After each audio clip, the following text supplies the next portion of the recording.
Hola, WHODEY Nation, ¿cómo están? Mi nombre es Orson G, como bien saben. And today I have a great company. We're very, very pleased to have an old friend back in the show. Jay Morrison is back. Welcome back, Jay. How are you? I'm good. I prefer longtime friend as opposed to old friend. I'm feeling old, so I don't want to be called old. Yeah, that's right. You're right as usual, and that's the way we're gonna keep doing it. Meanwhile, you come again, and well, I cannot begin to tell you how glad we are that you are back here. Last time we talked, well, the growler wasn't on, so I would like to for you to tell us what's happening with the growler and how's this journey been for you since the last time we talked. Yeah, it's been great. So since the last time we talked, Paul Daner Jr. and I, who we worked together at the Athletic, and then when I left the Athletic, I started a new podcast at my new employer, Pro Football Network, and it's just called the Pro Football Network Bengals podcast. And so we were kind of doing our own thing, and then the Athletic got rid of all their local podcasts, so that freed Paul up to reunite with me. And thankful for PFN for letting me do something off platform. And Paul, so we came up with the Growler. We couldn't go back to hear that podcast growling. The Athletic, New York Times, they kept that name. So we started fresh with the Growler. We're doing one show a week in the off season. We'll have more in season. The walkouts will be back. The post game wrap ups. Right now, instead of doing one episode a week, we're doing one a day, and it's a shorter 8 to 10 minute podcast after every practice at training camp. Just a quick hit on what we saw that day, what stood out. So that's primarily on the YouTube feed. It does populate on Spotify and on Apple Podcasts and all those platforms. We'll put 2 or 3 of those up at once every few days. But the daily podcast on YouTube gets posted pretty much right after practice. We record that, get it up, ship it out there. We're trying to build the YouTube following there, trying to get all this back up from all of our great Hear That Podcast growling fans. So yeah, it's been terrific. Thank you for asking.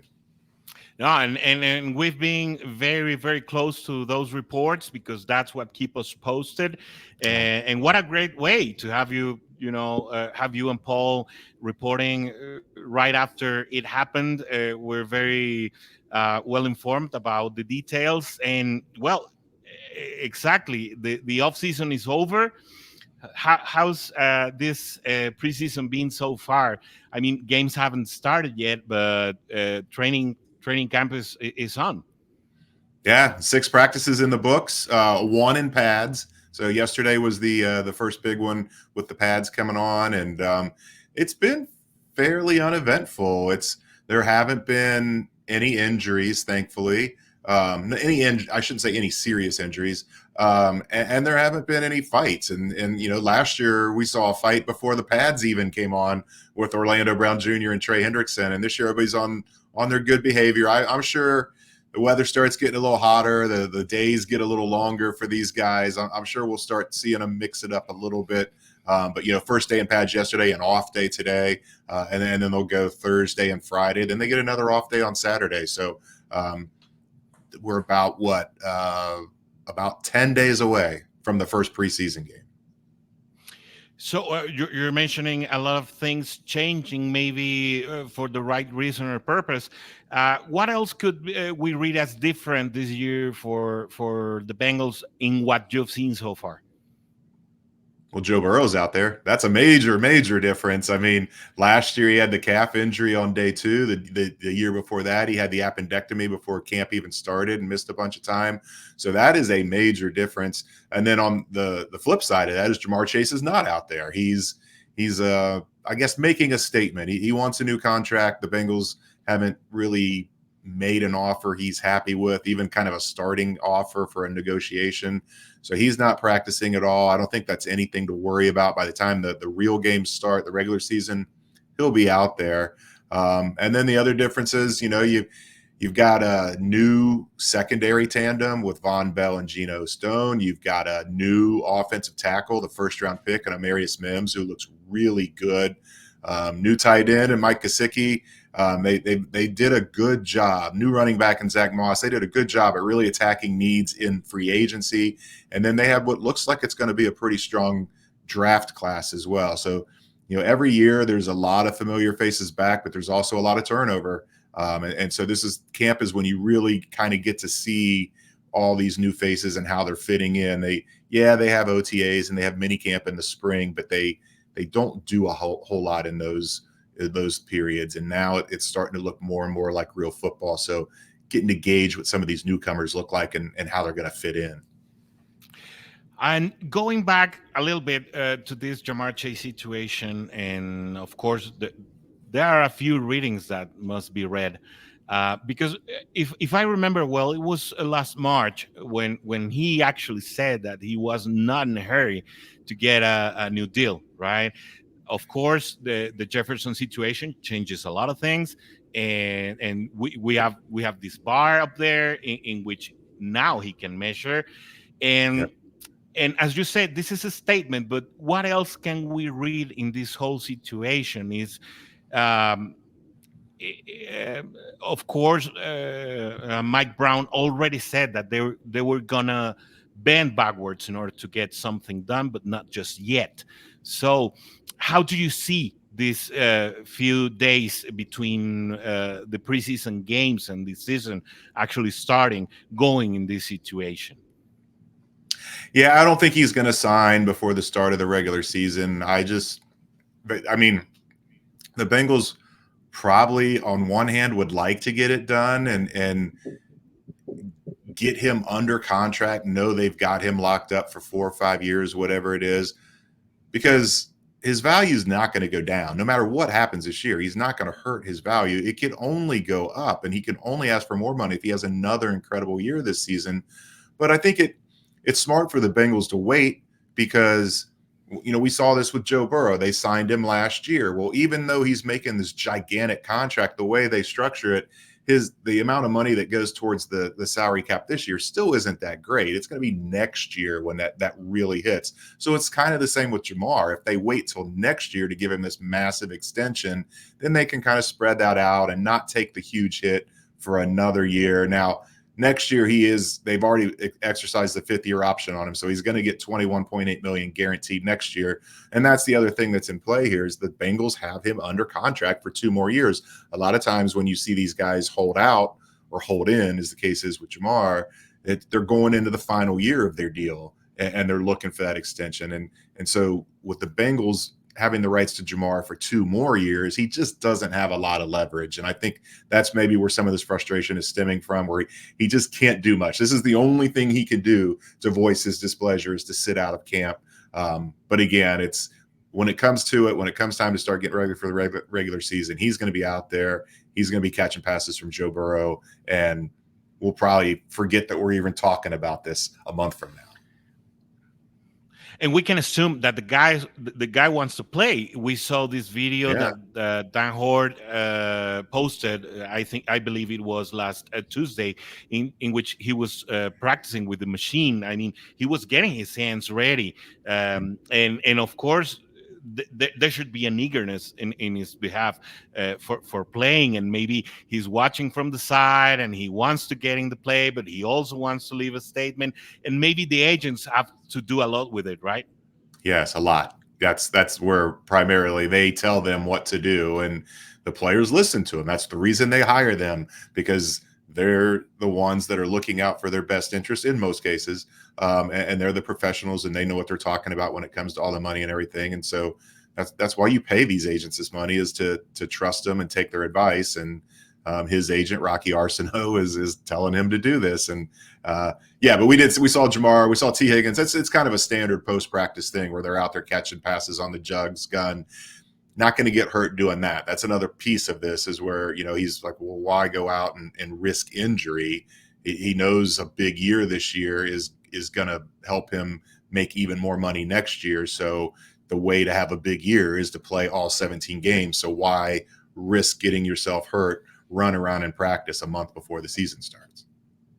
Absolutely right. And with him not practicing, of course, there's a lot of opportunity for the other guys to show up Yeah. because you have a lot of talent in that room. Jermaine Burton just came in, and of course, you have the guys Kwame Lassiter. You have those guys who spent last year in practice squad or just going in and out, and they want to show and they want to earn spot in the final roster as well.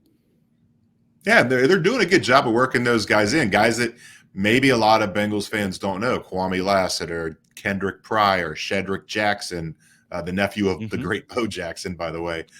They're getting a lot of reps with. They're not running all with the first team all the time, but they're catching passes from Joe Burrow. They are working their way in, but it's more so about, you know, T. Higgins, he's out there for sure. But guys like Trenton Irwin, and you mentioned it, Jermaine Burton, the new guy, the new tight end who's really basically a wide receiver, Mike Gesicki, all of those guys catching passes and getting more reps with the ones with Jamar out. It's very, very important. It's one thing to learn the new plays, the new offensive coordinator, to get all that down mentally, but then to go out and do it. And it's not just, okay, here's the play, this is how you do it. There's, depending on what the defense is doing, sometimes you adjust, and the quarterback and the wide receiver have to be on the same page. And so getting to know what Joe Burrow expects you to do when you see this look versus you see that look, all that is that time on task in camp really helps build that chemistry and that camaraderie.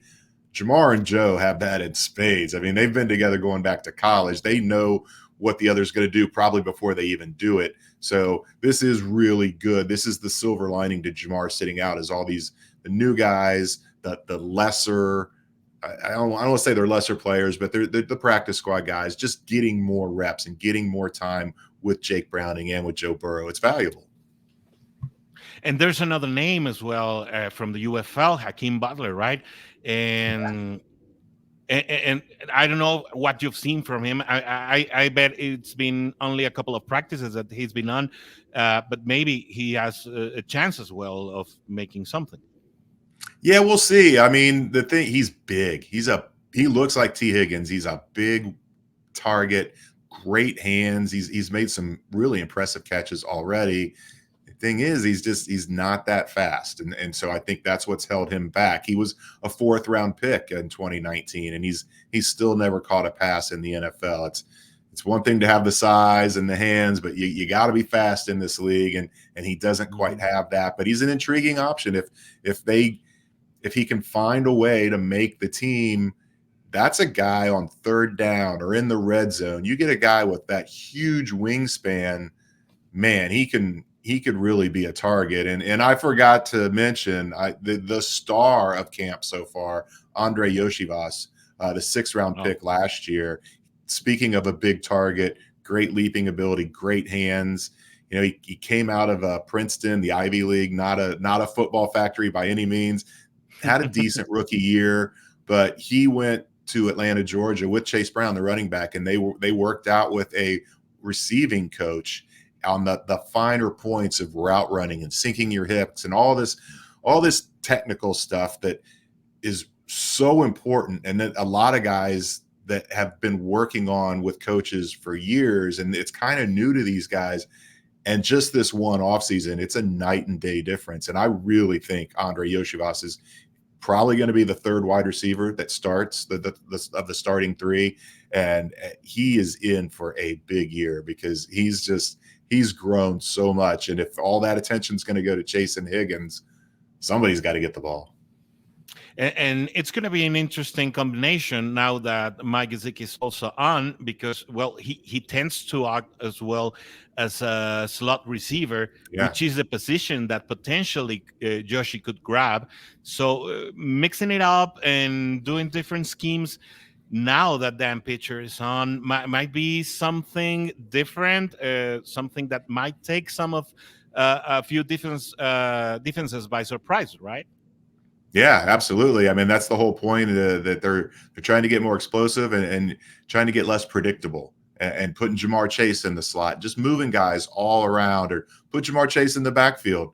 And then you've got all these wide receivers out there, but you still have to have all your focus on Jamar Chase. I think there's a lot they can do the cliche in football is take what the defense gives you. And yes, you want to do that. But I think the Bengals this year really want to dictate more often and make the defense try to defend what they're doing instead of just sitting back and saying, okay, the defense is doing this. This is how we attack it. They want to be on the attack. They want to force the issue, and they've got the players to do it.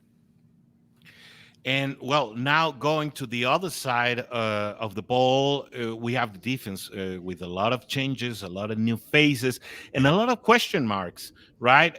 Beginning in the defensive line, we have four names that could be out there doing good stuff from the defensive end part of the ball. We have Miles Murphy and we have Joseph Osai trying to make a difference and trying to get a place where we know that Trey Hendrickson and Sam Herbert have something really going on. There might be a few sub packages in which they can come on and show good things.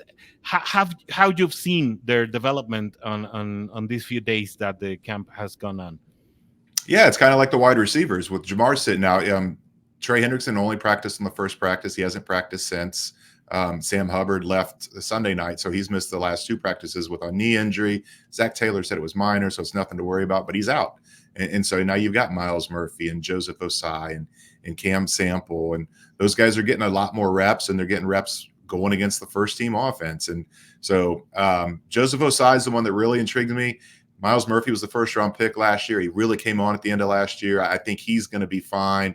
Joseph Osai is kind of that wild card. He's never had a healthy offseason. This is the first time that's happened, and he looks good. And he's a guy, it's a contract year for him. This is the last year of his deal. You know, he's probably not going to be here next year. He's either going to play really well and make too much money to play for the Bengals, or he's going to play not well enough, and the Bengals are going to say, okay, we're ready to move on. So this is kind of his last ride here, I would think. But he's shown the flashes of being really good, and he's always dealt with these injuries, and he's always been behind because he had the injuries that he was still dealing with in the offseason, and that's all behind him. He really looks good. Cam Sample's a guy who's a little undersized, but they love him. They love everything about him, and so that's what you want on the defensive line is you want that rotation. It's hot in September, and you can't have those guys playing every snap. And then it's a long season. So if you're running the same two or three guys out there all the time, they're going to wear down in December and in January. So this is an ideal situation. And we're just talking about the ends here. Defensive tackle too. They signed Sheldon Rankins. They've got B.J. Hill back, and then they draft Chris Jenkins and McKinley Jackson in the second and fourth round respectively. So they've got.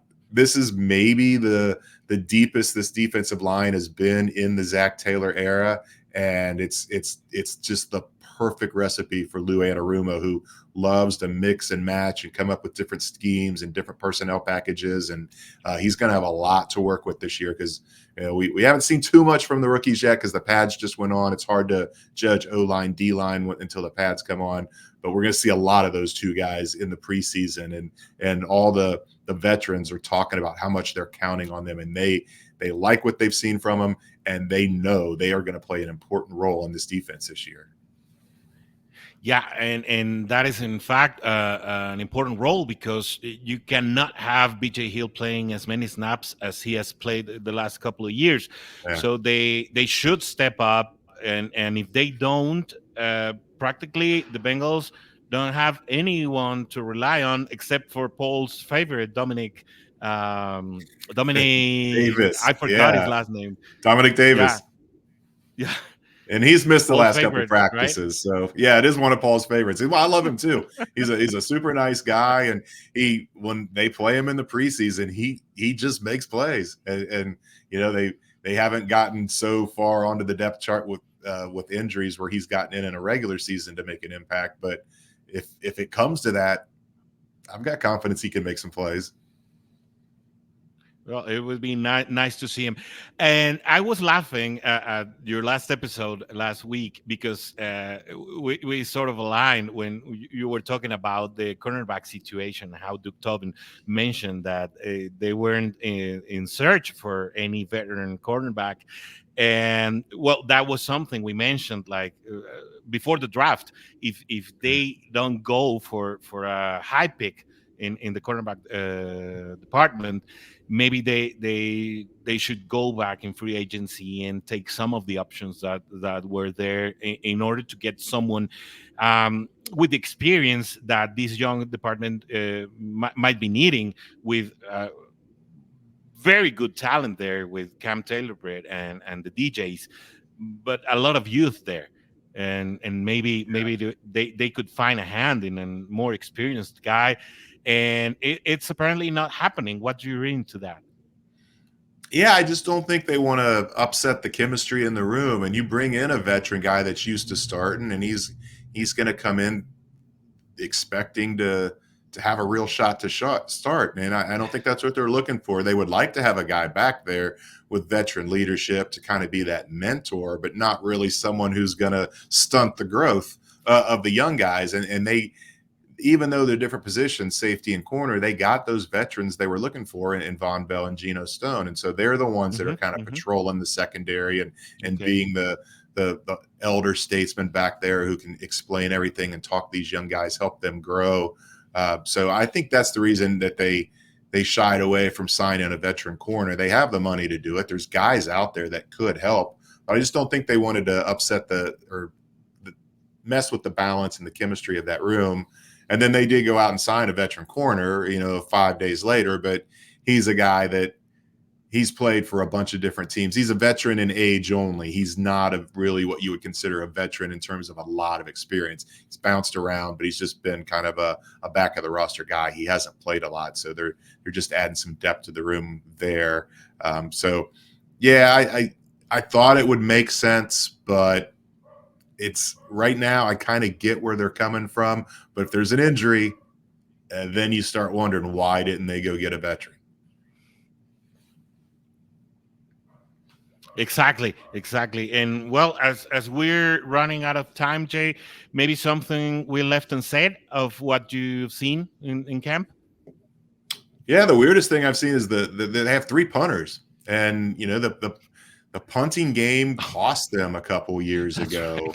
Right. And Brad Robbins wasn't great last year, and they had some issues there. So it's really strange. They went and they signed Austin McNamara in college free agency to compete with Brad Robbins, and then when they signed the veteran corner, they signed 3 guys last week, and one was another punter who Darren Simmons, the special teams coordinator, really liked him coming out of the draft. He ended up signing with the Chiefs, but he didn't win the job in Kansas City, and he was out there on the street. So they said, bring him in, and now you've got 3 guys, and it almost looks like Ryan Rakow, the new guy, and then Austin McNamara are kind of going head to head to see who's going to survive and then compete against Brad Robbins, because with the last few days, it's just been those 2 guys punting. So it's interesting. I don't know that I've ever seen a team carry 3 punters in training camp, but I guess they just figure the more legs they can get out there, they're going to find the best one. The best one's going to survive, and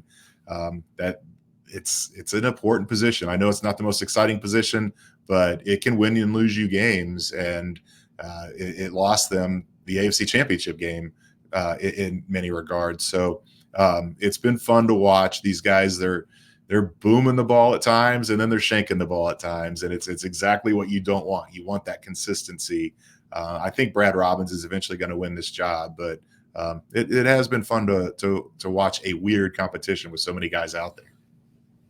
That's for sure going to be interesting. Well, Jay, time's up. But for those who live under a rock and still don't know about your material, how can we find you, and what will we find?